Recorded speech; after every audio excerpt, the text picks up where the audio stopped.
Bien, on commence. Alors, c'est un point presse dont mon propos liminaire a vocation à être court et je suis essentiellement là pour répondre à vos questions. Simplement, dans mon propos liminaire, vous rappeler les grandes caractéristiques et les grands traits et les grands résultats du rapport sur les exportations d'armement 2021 qui couvre la période 2020. Donc le montant des prises de commande en matière d'exportation d'armement pour l'année 2020 s'élève à 4,9 milliards d'euros. Je rappelle les montants des exportations d'armement sur les années précédentes. En 2019, c'était 8,3 milliards d'euros. En 2018, 9,1 milliards d'euros. En 2017, 6,9 milliards d'euros.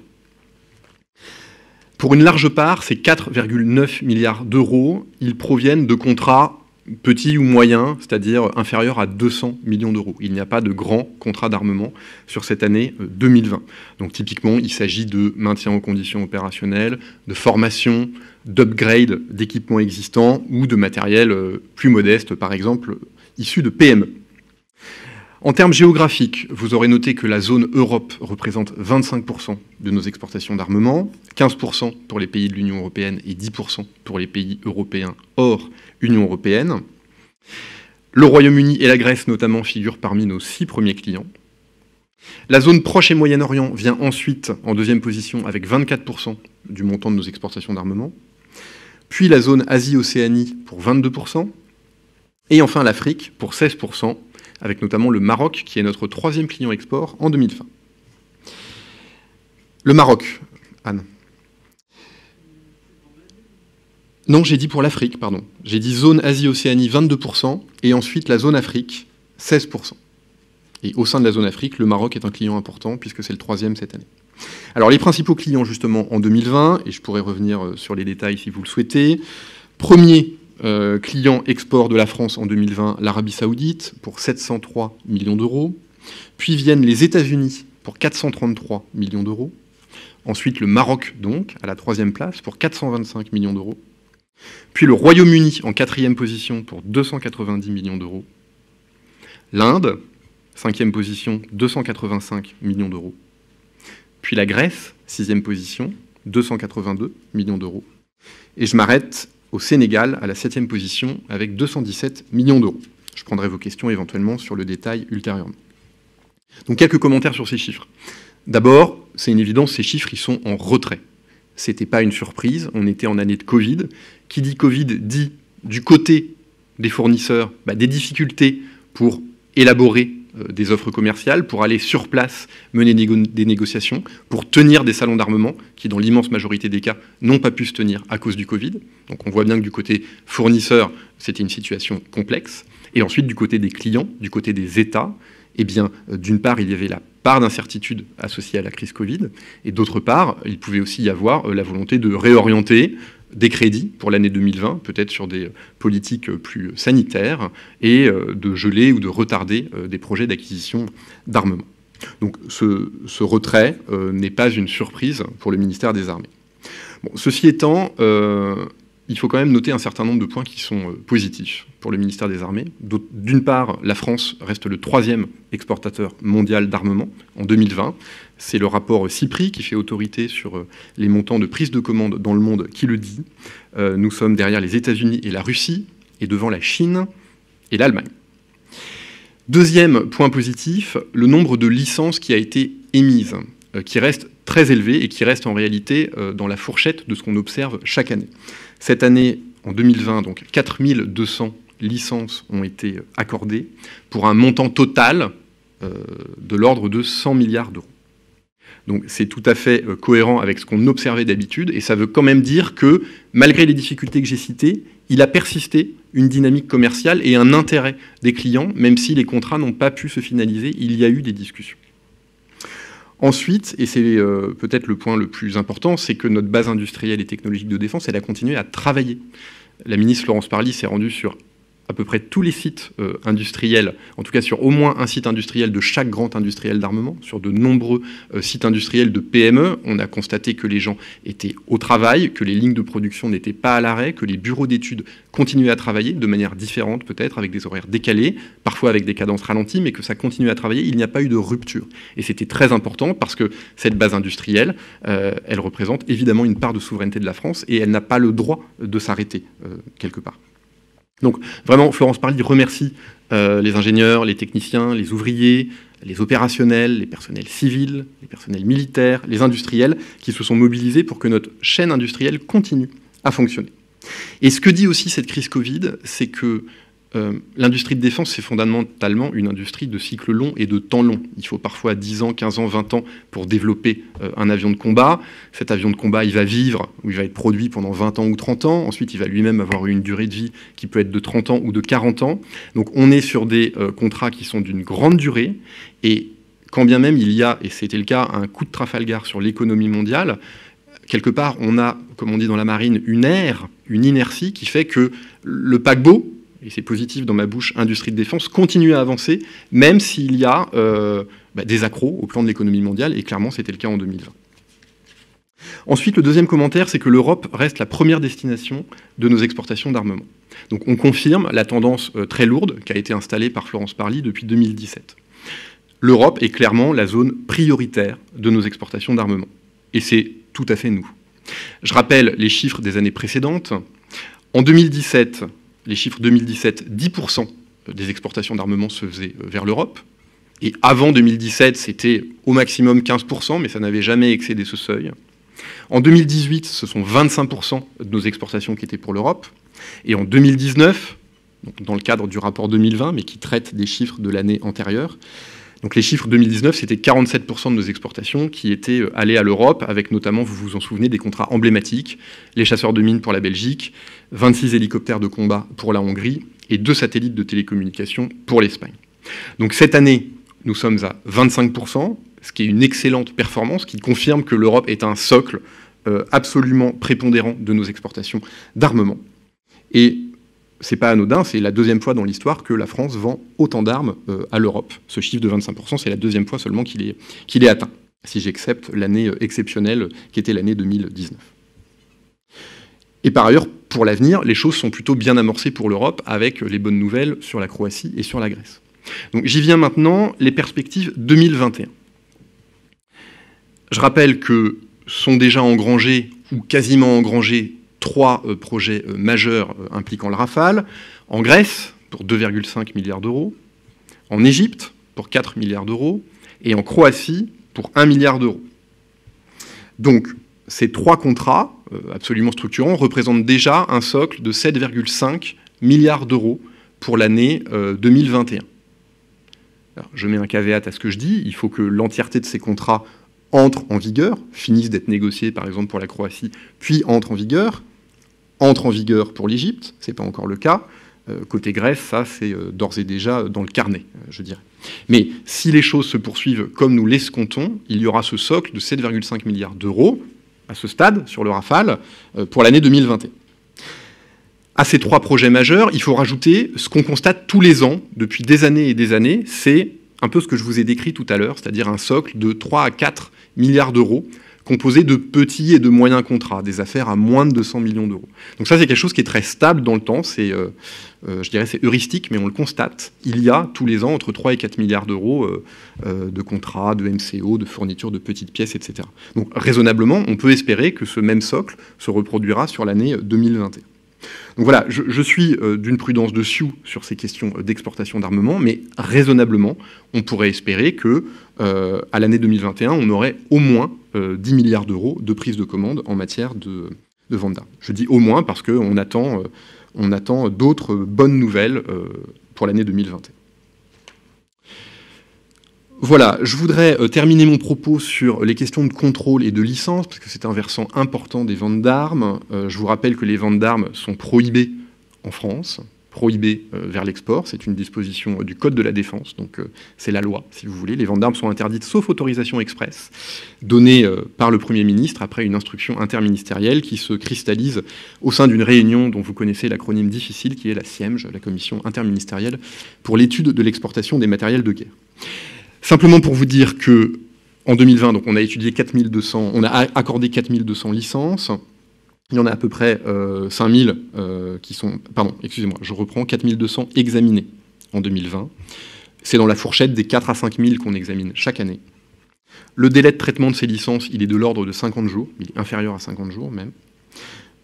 C'est une évidence, mais je le dis quand même, le montant associé à ces licences, donc de l'ordre de 100 milliards d'euros pour l'année 2020, évidemment, il est bien supérieur au montant des contrats qui sont signés, pour des raisons triviales, qui sont que quand vous prospectez, vous demandez l'autorisation, mais il n'y a pas toujours un contrat au bout. C'est la première raison. La deuxième raison, c'est que quand vous demandez une licence, dans la licence, vous mettez toujours le nombre maximum de systèmes ou d'armements que vous espérez vendre, et puis parfois le client, il en prend moins. Troisième raison, pour un même prospect, un même besoin client, vous pouvez avoir plusieurs produits ou plusieurs montages industriels, et donc vous déposez plusieurs licences. Et enfin, quatrième raison, quand vous faites un salon d'armement, que vous allez exposer des maquettes, vous demandez des licences. Donc toutes ces raisons font qu'on a beaucoup de licences et un gros montant associé à ces licences, et que, in fine, les contrats signés, ça représente entre 5 et 10% du montant des licences. Voilà. On communique cette année sur le refus de licence.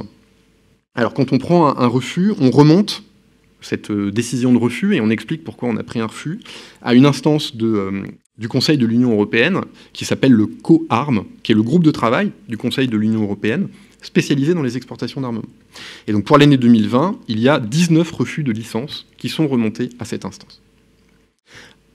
Alors, pourquoi c'est important? Parce qu'une fois qu'on l'a dit au COARM, qu'on a dit on refuse de vendre tel type d'armement à tel type de pays pour telle raison, ce serait un raccourci de dire que ça vaut jurisprudence, mais tous les autres pays sont informés. Et si jamais le même client s'adresse à un autre pays européen, eh bien, le pays concerné devra rentrer dans un dialogue avec la France pour comprendre. Et en pratique, une fois que la France a dit non, régulièrement, les autres pays disent non aussi. Donc ça a une forme de jurisprudence et d'effet d'entraînement. Voilà. Donc c'est aussi un aspect, je dirais, européen de la politique d'exportation. À ces 19 refus, il faut ajouter les licences qui tombent, comme on dit un peu vulgairement dans notre jargon, quand elles ne sont pas instruites, pas par lenteur de l'administration, mais pour tout un tas d'autres raisons, dans un délai réglementaire, qui est un délai de 9 mois. Donc si on a demandé des précisions, que les précisions ne viennent pas, ou que les précisions sont trop imprécises, et que ça fait plus de 9 mois que la demande de licence est en cours, la demande de licence s'efface d'elle-même. Donc là, il y a 28 demandes de cette sorte qui ont été concernées. Et enfin, et c'est le gros finalement des refus de licence, c'est l'autocensure. C'est-à-dire que les industriels, avant de mettre dans la machine un dossier de demande de licence, ils prennent langue avec nous, ils prennent langue avec l'État, ils discutent a priori pour savoir ce qui sera possible, pas possible, et ils connaissent nos politiques. Donc il y a des choses dont ils savent que ça ne passera pas, et donc ils s'abstiennent finalement de déposer une demande après avoir discuté avec nous. Voilà. Et puis enfin, la CIEMG, dans sa décision, si elle l'accorde, elle peut aussi l'accorder, mais avec des caveats sur le nombre d'armements, sur les performances associées. Ça, c'est en amont de l'exportation d'armement. Une fois que l'armement il est exporté, il y a du contrôle a posteriori. Les chiffres sont intéressants. Il y a des contrôles sur pièce et sur place. Sur place, ça veut dire qu'on a des enquêteurs, des contrôleurs, qui vont dans les boîtes de défense, éventuellement qui prennent langue avec le client, pour vérifier que ce qui était prévu d'être livré a bien été livré, et pas plus, enfin pas moins à la rigueur s'ils veulent, mais en tout cas pas plus. Donc il y a 19 entreprises en 2020 qui ont fait l'objet d'un contrôle approfondi sur place, et sur pièce, ce sont 4375 contrats qui ont été auscultés. Et il y a des sanctions qui sont prises, des mises en demeure, des rappels à la loi. Tous ces chiffres vous sont donnés dans le rapport. Depuis 2015, donc depuis 5 ans, si vous prenez l'ensemble des sociétés qui ont eu plus de 10 licences attribuées, eh ben, il y en a 73% d'entre elles, il y en a les 3/4 qui ont fait l'objet d'un contrôle. Et les sociétés qui ont déposé et eu plus de 50 licences depuis 5 ans, il y en a 90% d'entre elles qui ont été auscultées. Voilà, donc mon message, c'est que c'est très contrôlé. Alors, juste parce que souvent on est taxé de défaut de transparence, vous dire que ce rapport, si vous lisez attentivement les annexes, est une mine d'or. Vous trouverez le montant des matériels livrés. Je vous vois sourire, Monsieur Alonso, donc je me réjouis d'avance de notre échange à venir. Le montant des matériels livrés par pays depuis 10 ans, année par année. Le montant des matériels commandés, année par année. Le nombre et le montant des licences délivrées en 2020, catégorie d'armement par catégorie d'armement. C'est ce qu'on appelle la military list, c'est-à-dire tous les armements possibles et imaginables sont découpés en, je n'ai plus le chiffre exact, mais entre 20 et 30 catégories. Les avions, les chars, les radars, les satellites, les composants, les armes de moyen calibre. Et donc, on dit, catégorie d'armement par catégorie d'armement, qu'est-ce qu'on a autorisé au plan macro, en termes de nombre de licences et de volume financier des licences. Et vous trouverez aussi, et c'est intéressant, notamment pour les parlementaires à qui ce rapport est destiné, la carte des emplois industriels associés à ces exportations, département par département. Voilà. Récemment, dans l'actualité, vous vous souvenez qu'il y a eu un rapport par monsieur le député maire et madame la députée Tabarot sur les exportations d'armement. Simplement vous dire que le gouvernement est en train de l'étudier, qu'il y a de premières pistes qui sont déjà implémentées dans ce rapport, notamment plus d'informations sur ce qu'on appelle les biens à double usage, c'est-à-dire des biens qui ont un usage soit civil, soit militaire. Alors je vous le dis tout de suite, c'est Bercy qui est à la manœuvre sur les biens à double usage, mais néanmoins, dans ce rapport, vous trouverez déjà un certain nombre d'informations sur ces biens. Et les autres recommandations du rapport, eh bien, elles sont en cours d'examen, et le gouvernement devrait être en mesure de communiquer prochainement. Voilà, je conclus en vous disant que, comme chaque année, la ministre sera auditionnée dans les semaines qui viennent par le Parlement sur ce rapport. Je suis maintenant à votre disposition pour répondre à vos questions. Oui, Anne Boer, Les Échos. Alors, je suis désolée, mais je n'ai pas vos cartes sous les yeux. Je ne comprends pas comment vous dites que l'Europe est le premier client, puisqu'on retrouve l'Arabie Saoudite, le Maroc, l'Inde en bonne place, quoi. Donc je vois pas beaucoup de pays européens dans la liste. Si, il y en a le Royaume-Uni et la Grèce, des 7 premiers clients à l'export. Voilà, ensuite il faut sommer, sommer les commandes de chaque pays un par un, et quand vous faites la somme, vous trouverez dans l'annexe, dont je vais vous donner la page tout de suite, vous trouverez les montants.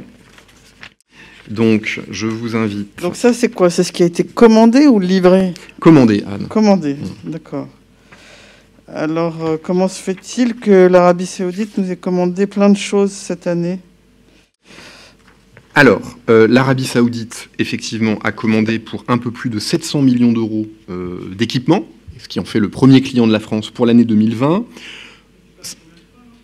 Alors, l'année dernière, c'était 200 millions d'euros. C'était 208 millions d'euros. Donc, en fait, l'année dernière avait été nettement sous la moyenne de ce que classiquement l'Arabie Saoudite nous commande. Donc cette année, mécaniquement, il y a un effet de rattrapage. Pour vous donner un petit peu de détails sur les commandes passées par l'Arabie Saoudite, il y a notamment des systèmes de défense aérienne basés sur des radars et un système dit C2, Control et Command de Thales. Donc c'est un système de défense aérienne qui a vocation à protéger les populations saoudiennes des attaques de drones, dont vous savez qu'elles sont courantes de la part des Houthis. Premier exemple d'armement qui a été vendu à l'Arabie Saoudite l'année dernière. Deuxième exemple, des robots dédiés au déminage. Vous savez là aussi qu'il y a dans le détroit d'Ormuz et dans le golfe arabo-persique un vrai combat naval entre les Houthis, une menace éventuellement iranienne vis-à-vis de l'Arabie Saoudite. Et donc, la France, en vendant ce qu'on appelle des poissons autopilotés, pour ceux qui sont familiers des chasseurs de mines, ces chasseurs de mines français embarquent des petits... ça ressemble à des poissons, ça va sous l'eau, c'est relié par un câble, c'est peint en jaune pour bien les voir, et ce sont des robots qui détectent les mines et qui peuvent les déminer. C'est la société ECA qui fabrique cela. Et donc, ces choses-là, ces robots, ont aussi été exportés vers l'Arabie Saoudite en 2020. Et il y a eu enfin des exportations de munitions vers l'Arabie Saoudite en 2020, sur lesquelles je ne serai pas à même de vous donner des détails. Bonjour, Guéric Poncet, Le Point. J'ai 3 petites questions. Est-ce qu'il serait d'abord possible d'avoir des exemples de refus, alors j'imagine sans nommer les acteurs concernés, mais ça permettrait d'avoir une idée un petit peu des curseurs et des lignes rouges qui existent. Parce que c'est vrai que c'est pas forcément clair quand on voit notamment des clients qui ont des autorisations, on se demande lesquelles peuvent être refusées du coup. Deuxièmement, dans la même veine, est-ce qu'il serait possible d'avoir des exemples d'autocensure, là aussi, sans nommer les acteurs, mais pour avoir un peu une idée de comment ça fonctionne. Et troisième chose, j'ai cherché le terme cyber dans le rapport et je l'ai vu qu'une fois dans un petit texte annexe. Est-ce que vous pouvez nous faire un petit point sur la position de la France sur l'exportation des armes cyber et des technologies cyber, même si je crois comprendre que ça dépend en partie de Bercy.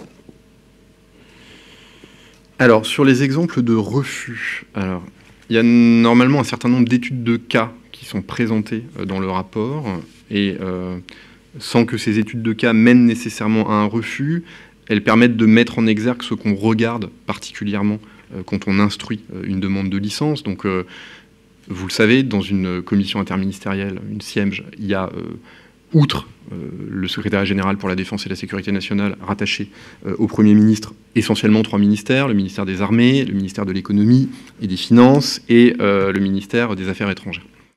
Et chaque ministère, en fait, il revient à chaque ministère de faire valoir les critères et l'analyse à l'aune des critères qu'il a l'habitude de mettre en avant. Donc, classiquement, le ministère des Armées va regarder l'intérêt opérationnel pour l'armée cliente, parce que nous vendons à des partenaires, et des partenaires qui ont le droit d'assumer leur sécurité, et donc la France accompagne ses partenaires dans leur sécurité. L'exemple de l'Arabie Saoudite que je donnais tout à l'heure est exactement celui-là. Donc on regarde ça, dans quelle mesure on prête un concours aux forces armées clientes, sans que ça puisse se retourner un jour contre les forces françaises. On a une vision prospective de cela. Il y a un angle économique aussi, évidemment. On regarde ce que ça veut dire en termes de pérennité, de compétences industrielles. On fait cela avec Bercy. Donc Bercy regarde ce volet-là, ce volet maintien industriel en France, et le volet capacité de financement du client, prêts, garanties, etc. Et ensuite, le Quai d'Orsay regarde la conformité aux engagements internationaux et à la politique diplomatique de la France. Sur les exemples d'autocensure, sincèrement, elles sont légion, mais malheureusement, je ne peux pas vous donner d'exemple. C'est-à-dire, très concrètement, quand vous êtes dans cette chaîne décisionnelle sur l'attribution d'une licence, vous recevez tous les jours des industriels qui viennent vous dire « moi, j'ai tel produit », donc ils vous tendent une fiche sur le produit, et ils vous disent « j'aimerais vendre dans tel pays ». Bon, et ensuite, là, je ne peux pas citer de nom, mais en fait... selon les performances, si elles sont extrêmement spécifiques, elles sont réservées à des opérations très particulières en France militaire, et bien évidemment que cette technologie ne s'exportera pas telle qu'elle, et que si on devait l'exporter, elle serait rabotée, entre guillemets, en termes de performance, d'une part, et d'autre part, au plan diplomatique, eh bien, on est évidemment précautionneux dans le fait que quand on a un partenariat stratégique avec un pays X, eh bien, on ne vend pas des armements tout aussi stratégiques avec un pays Y qui pourrait lui-même être un ennemi du pays X. Donc, je vous le détaille comme ça un peu de manière schématique, mais ce sont les premiers angles. Et sincèrement, ils sont très nombreux. Voilà. Et ils ne sont pas quantifiables en termes de volume, mais voilà, la source principale de refus de licence, c'est le fait qu'ils viennent nous voir avant, ils nous demandent, on dit non, avant que ça rentre dans la machine. Et sur votre troisième question, je n'ai pas de réponse, donc je vais regarder et je reviendrai vers vous. Pierre Alonso de Libération. Oui. Deux questions sur les refus de licence. Il y a un camembert avec les critères ayant motivé les refus notifiés. Est-ce que ces critères peuvent être cumulatifs ou est-ce que c'est à chaque fois un seul critère? C'est page 60. En fait, est-ce qu'il peut y avoir des refus de licence pour plusieurs critères ou pas? Donc, je ne voudrais pas dire de choses fausses, mais oui, il peut y avoir un refus de licence pour plusieurs critères, mais dans ma compréhension, un seul critère peut suffire à ce que la licence soit refusée. Mais ce n'est pas pour autant qu'il n'y a pas plusieurs critères qui s'appliquaient à la même demande de licence. Ouais, ok. Et après, sur cette forme de jurisprudence européenne, vous dites quand la France refuse, du coup les autres s'alignent. Et est-ce que c'est vrai dans l'autre sens? Est-ce qu'il y a eu des points de blocage? Est-ce qu'en 2020, certains États européens ont refusé d'exporter à certains États auxquels la France exportait? Et est-ce que vous avez des exemples? Donc, et juste... non, c'est tout. Donc je ne sais pas, mais dans le détail de la procédure dit si refus il y a eu par un pays de l'Union européenne pour un produit, quand un autre pays de l'Union européenne est sollicité, il doit aller voir le premier pays qui a dit non et discuter des raisons pour lesquelles il y a eu un non. Et l'histoire montre que, en tout cas dans le sens France vers pays étrangers, souvent c'est suivi. Est-ce que ça s'est appliqué à nous? Je ne sais pas. Je ne sais pas. Je reviendrai vers vous. Oui, bonjour, Jean-Marc Tanguy, je suis indépendant. J'ai 4 questions. La première est un peu plus grosse que les autres. Elle concerne les contrats navals. Est-ce que vous auriez en tête quelques exemples de contrats navals significatifs? On se souvient que l'an dernier, le naval était le premier domaine qui avait tiré ou maintenu les exportations à un bon niveau. Deuxième question, est-ce que vous pourriez détailler un petit peu dans le même esprit le top 6, bon, pas la peine pour l'Arabie Saoudite puisqu'on l'a vu tout à l'heure, mais des principaux clients de la France, par exemple les États-Unis, 433 millions d'euros, qu'est-ce qu'on leur a vendu pour cette somme, et même question pour le Maroc. Troisième question, dans le rapport, on écrit ou on lit plutôt qu'aucun navire n'a été livré l'an dernier. Alors, je suis assez surpris. Alors, peut-être qu'on ne compte pas les petits navires, mais il me semble quand même qu'il y en a quelques-uns. Et enfin, dernière question, pour rebondir un peu sur votre échange tout à l'heure avec Pierre. On est assez surpris de voir que la France continue à vendre des armes au Pakistan, alors que depuis que l'Inde est un très bon client, on a toujours dit que précisément c'était l'Inde notre seul et unique client dans ce rapport un peu conflictuel qu'ils ont entre eux. Merci. Je vais peut-être commencer par la question 2, détailler le top 6, et comme ça répondra en partie à votre question 1 sur le naval. Alors, le premier client, l'Arabie Saoudite, j'en ai parlé, je n'y reviens pas. Le deuxième client, les États-Unis, 433 millions d'euros, c'est essentiellement des acquisitions de sonars, des transducteurs, des sous-ensembles. Et il y a aussi une part de composants en flux, des tubes à ondes progressives, des composants en carbone, ce genre de choses, mais essentiellement du sonar pour les États-Unis. Non. C'est pas du flash à ma connaissance. C'est pas du flash. Je vous donnerai la référence si je la trouve. Sur le Maroc, troisième pays, 425 millions d'euros. Il y a un système de défense aérienne à base de missiles Mistral et de missiles VL Mika. Il y a des canons César et il y a des véhicules Sherpa Light, Scout. Je ne donne pas à chaque fois l'entièreté, parce qu'il y a des contrats qui sont tout petits et parce qu'on ne prétend pas à l'exhaustivité, en tout cas dans le cadre de cet exercice. Je vous donne les choses les plus significatives. Sur le Royaume-Uni, il n'y a aucun gros contrat supérieur à 15 millions d'euros, c'est uniquement du flux de composants. Donc Royaume-Uni, 4e position. L'Inde, 5e client, 285 millions d'euros.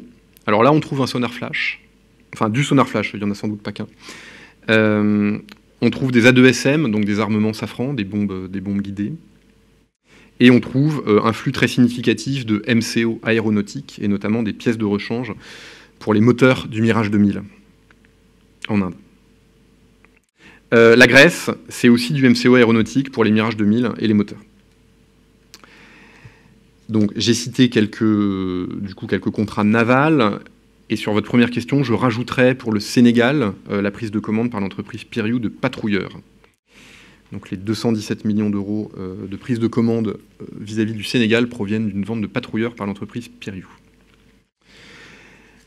Sur votre troisième question, pas de navire livré, je ne sais pas, on va regarder.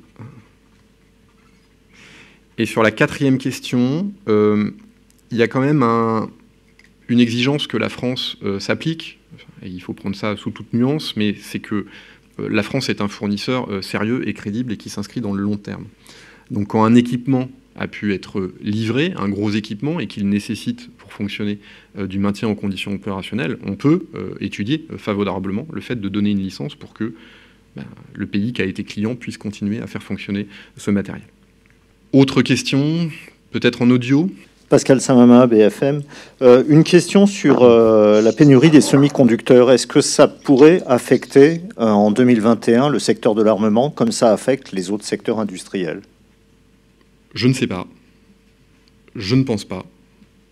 Et ce que je sais, c'est que dans le dialogue qu'on peut avoir avec des entreprises, notamment duales, évidemment que l'intérêt défense doit être pris au premier chef. Et donc, moi, je n'ai pas connaissance de pénurie pour le secteur industriel de défense, mais je sais que si on devait en arriver là, sans parler même de la volonté de relocalisation ou de fabrication en Europe de tels composants électroniques, il y aurait une discussion, un dialogue approfondi avec les grands maîtres d'œuvre et les équipementiers pour que, en tout cas, les sujets de défense soient prioritairement fournis.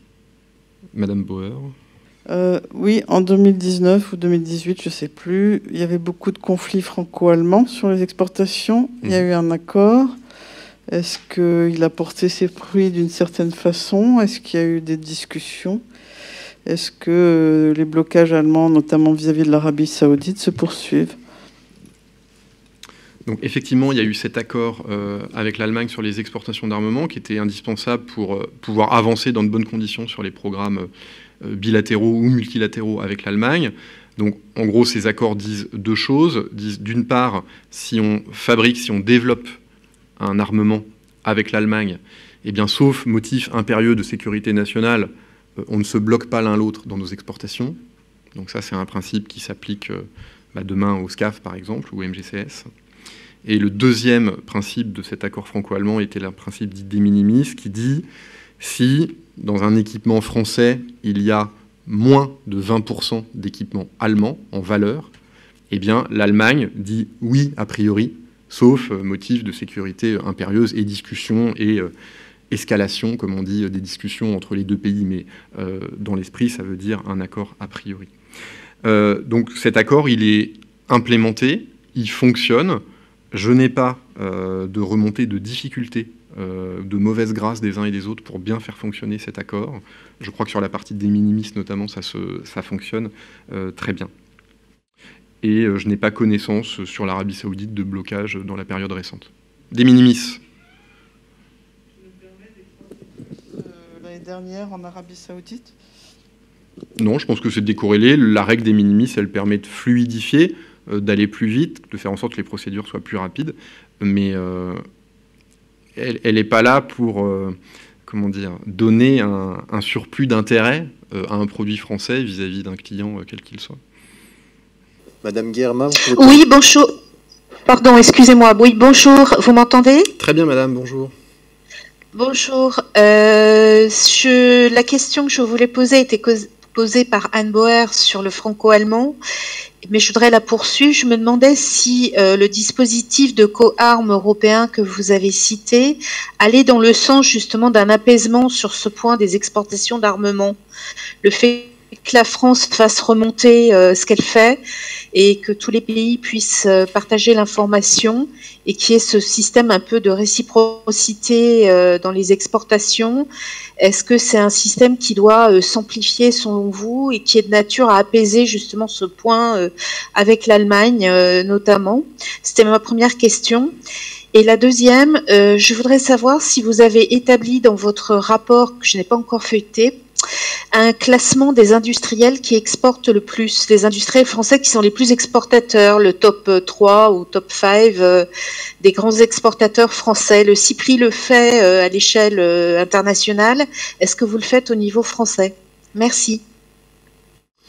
Sur votre première question, effectivement, la philosophie de remonter des refus de licence au coarme, c'est finalement d'éviter une distorsion de concurrence entre pays européens. Donc en cela, c'est forcément vertueux, et ça va dans le sens, je ne sais pas s'il faut dire apaisement, mais de relations sereines entre les uns et les autres pays exportateurs d'armement en Europe. Je ne singulariserai pas particulièrement l'Allemagne, c'est valable pour n'importe quel pays de l'Union européenne. Sur votre deuxième question, c'est une bonne question. On ne le fait pas, à ma connaissance, à ce stade. Je réfléchis si c'est faisable facilement. Disons, ce qui n'est pas évident a priori pour essayer d'expliquer peut-être pourquoi on ne le fait pas encore, c'est que le titulaire d'un contrat a des partenaires, des sous-traitants, et attribuer l'entièreté d'une prise de commande sur, je prends un exemple pour que ce soit plus simple, Airbus, alors que la moitié du travail est fait par Thales, le quart du travail est fait par Safran, et ensuite il y a toute une ramification de sous-traitants, ça peut être extrêmement fastidieux d'identifier qui fait quoi dans chaque projet d'armement. Donc je pense que les titulaires des contrats en tant que tels, c'est simple, mais ça masque la réalité physique de qui fait quoi derrière. C'est peut-être une raison pour laquelle on ne le fait pas. Je vais regarder. Merci. Bonjour. Pierre Tran, SLD Info. Je vois que l'Allemagne a simplifié la réglementation contre les exportations vers Arabie Saoudite parce que maintenant, les équipements qui sont faits en coopération sont permis. Est-ce que la France a demandé ce changement de politique en Allemagne? Je pense que c'est une question proche de celle qui a été posée par Madame Bauer, et je voudrais être sûr de bien l'avoir comprise. Est-ce que l'accord existe entre les deux pays? Il est effectif? Oui. C'est-à-dire que si on fabrique un armement l'un et l'autre ensemble, si on le développe ensemble, la France ne s'oppose pas à une exportation portée par l'Allemagne, et réciproquement, sauf motif impérieux de sécurité nationale. Donc oui, c'est un dispositif qui a été agréé entre les deux pays et qui est effectif d'ores et déjà. Après, est-ce que le cas s'est présenté concrètement? Je ne le sais pas. Madame Leroy, allez-y. Oui, je me demandais, vous annoncez au moins 10 milliards d'euros de prise de commande pour 2021. Donc, j'ai plusieurs petites questions. La première, est-ce que ce sont des contrats a priori neufs ou des contrats qui auraient glissé? Est-ce que vous pourriez en citer quelques-uns de sûrs? On ne sait jamais. Et quatrièmement, j'ai oublié. Si ça me revient, je vous le redis. J'ai pas bien compris la première question. Des contrats neufs? J'ai pas compris. Oui, enfin, des nouveaux contrats, comment dirais-je? Est-ce que ce sont des contrats... oui, en fait, non, c'est idiot comme question. C'est plutôt, est-ce que ce sont des contrats qui sont déjà plus ou moins dans les tuyaux ou est-ce qu'il peut y avoir des surprises? Alors, il y a toujours des surprises. Ce que j'ai dit, c'est que si les 3 projets Rafale vont bien à leur terme dans le calendrier qui est escompté et donc entrent en vigueur tous les 3 d'ici la fin de l'année 2021, on aura déjà un socle de 3 contrats Rafale à 7,5 milliards d'euros. Quand on somme l'Égypte, 4 milliards, la Grèce, 2 milliards 5, et la Croatie, 1 milliard. Donc il y a déjà un socle de 7,5 milliards d'euros. Point 1. Point 2, tous les ans, depuis X années, on constate qu'il y a une somme de petits et moyens contrats inférieure à 200 euros, qui tous les ans, bon an, mal an, représente 3 à 4 milliards d'euros. Donc j'ai sommé 7,5 milliards d'euros qui viennent des 3 projets Rafale. Je somme à ces 7,5 milliards d'euros 3 à 4 milliards d'euros, et comme je suis prudent, j'ai plutôt pris 3, et donc 7,5 plus 3, ça fait 10,5, et comme je suis encore un peu plus prudent, je mets ça à 10. Mais 2 compléments. Petit 1, il y aura, on escompte, un phénomène de rattrapage, c'est-à-dire, comme je vous l'ai décrit, il y a eu beaucoup de discussions commerciales malgré tout via l'accord des licences, et donc ce qui n'a pas été investi par nos clients l'année prochaine pourrait l'être cette année, donc on peut s'attendre à un effet de rattrapage. Et puis, peut y avoir d'autres gros contrats qui arrivent dans la période à venir, qui fait qu'on pourrait être au-dessus de cet étiage de 10 milliards que j'ai indiqué. Je suis prudent comme toujours, donc je rappelle que ces 10 milliards, c'est si les 3 contrats Rafale entrent bien en vigueur d'ici la fin de l'année, comme c'est notre objectif. Alors, si les gros contrats pourraient venir, est-ce que du coup, ça pourrait remettre en cause l'ordre de classement des pays acheteurs? Il est remis en cause tous les ans, en fait. Et donc là, à ce stade, oui, il est de toute façon prématuré de faire un top 5 ou top 10 de qui seront les grands clients de la France pour l'année 2021. Là, on parle bien... Non, je vous le demande, je demande plus si ça peut remettre en cause... J'ignore le classement de l'an dernier, c'est pour ça que je vous pose la question. D'accord. Enfin, le classement de cette année sur les clients, c'est celui que j'ai donné, avec 1 Arabie Saoudite, 2 États-Unis, 3 Maroc, etc. J'ai donné un autre classement qui est la performance de la France sur l'échiquier des ventes d'armes dans le monde, où j'ai dit qu'on était 3e d'après le CIPRI. Voilà à ce stade les chiffres dont je dispose pour l'année écoulée, qui est l'année 2020. 2021, on verra dans un an.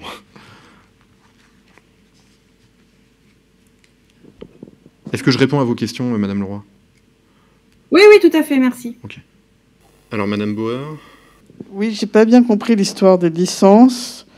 Vous avez dit que les licences étaient à peu près l'équivalent d'une demande de 100 milliards d'euros. Alors, vous voulez dire que c'est chaque année la même chose? Ça a un sens, ce chiffre? Ou c'est juste parce que vous voulez dire que finalement, on vend pas beaucoup par rapport à nos capacités? Enfin, voilà. Non, le sens de mon propos... je comprends qu'il y ait 4 à 5 000 demandes de licences chaque année. Oui. C'est ça? C'est un flux à peu près régulier? Oui. Et les 100 milliards, c'est pareil? C'est un flux... Ouais. D'accord. Ce que je voulais dire, c'était que malgré les difficultés d'investissement des clients, ou même parfois les difficultés de production qu'on a pu avoir, au plan commercial, qui est l'activité de demain, les choses ne se sont pas arrêtées parce qu'il y a eu ce flux de licences qui est arrivé comme d'habitude. Donc si on compte quelque part le rattrapage de ce qui n'a pas pu être investi ou produit en 2020, plus ce qui est pris chaque année, plus quelques grands contrats, on devrait avoir une année 2021 en matière d'exportation d'armement qui doit être un excellent cru. C'était le sens de mon propos. C'est une addition de ce qu'on autorise. On a autorisé, si toutes les licences s'étaient matérialisées par des contrats, on aurait eu 100 milliards de ventes. Il y en a entre 5 et 10% qui, in fine, se concrétisent, ce qui est un classique. Pour les raisons que j'ai évoquées, c'est-à-dire qu'il y a des contrats qui ne sont pas attribués à un fournisseur français, il y a des licences qui sont maximalistes dans leur volume, et au final, le client prend 2 fois moins que ce qui est marqué dans la licence. Et il y a parfois plusieurs licences pour la même volonté d'acquisition d'un client. S'il veut juste des hélicoptères et que vous avez 3 sortes d'hélicoptères en soute qui pourraient répondre, vous allez faire 3 licences. J'aimerais juste revenir sur l'actualité concernant les sous-marins, la vente de sous-marins à l'Australie. Déjà, ce contrat porte sur quelle période et on en est où de ce contrat? Alors, donc, effectivement, il y a eu des déclarations du secrétaire général du ministère de la Défense australien, qui s'appelle M. Moriarty, lors d'une audition au Sénat, propos selon lesquels l'Australie étudierait des plans d'urgence en cas d'échec d'un certain nombre de ses programmes en cours, dont le programme de sous-marins australien FSP, Future Submarine Program. Je rappelle que le FSP a été remporté par Naval Group et Lockheed Martin à l'issue d'un appel d'offres en 2016. Dans le domaine de l'armement, comme dans plein d'autres domaines, il est légitime que les États étudient des plans alternatifs. Nous-mêmes, la France, on peut le faire pour nos programmes d'armement.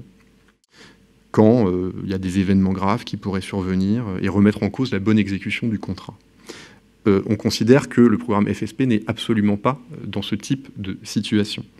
Au premier trimestre 2021, Naval Group a conclu un accord avec l'Australie qui dit explicitement que 60% du contenu industriel de ce projet sera fait en Australie, ce qui était une première. Aucun autre industriel ne s'était engagé à faire cela.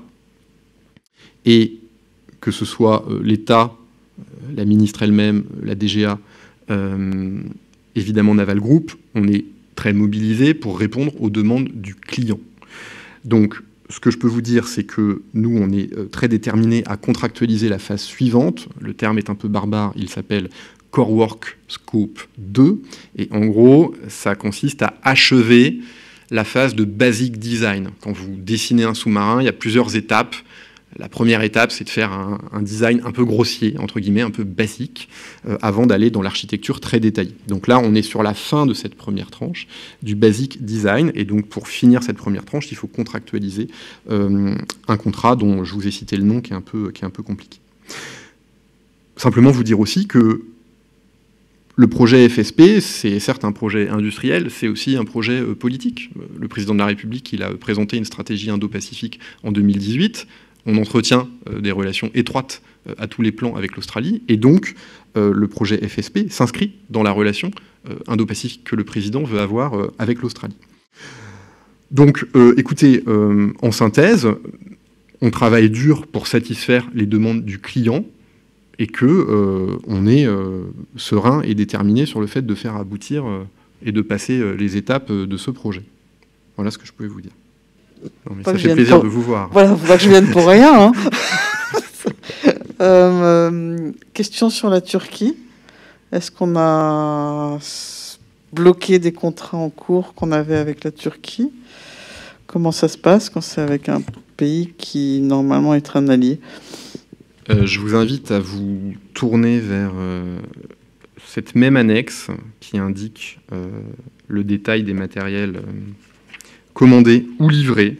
Voilà, donc la Turquie a commandé pour 42 exactement, millions d'euros d'armement à la France en 2020. Je n'ai pas le détail de ce qui a été commandé, mais donc, encore une fois, la CIEMJ, elle est là pour prendre en compte la position diplomatique du pays et donc infléchir ou amender notre politique d'exportation. C'est quelque chose d'évolutif, mais en l'espèce, il y a eu des contrats conclus avec la Turquie en 2020. Eh bien, écoutez, merci beaucoup. Et je vous dis rendez-vous donc demain au musée de l'Armée, pour ceux qui s'intéressent à la culture et au musée, et pour un point presse dans un format plus traditionnel. Merci à tous, bonne fin de journée.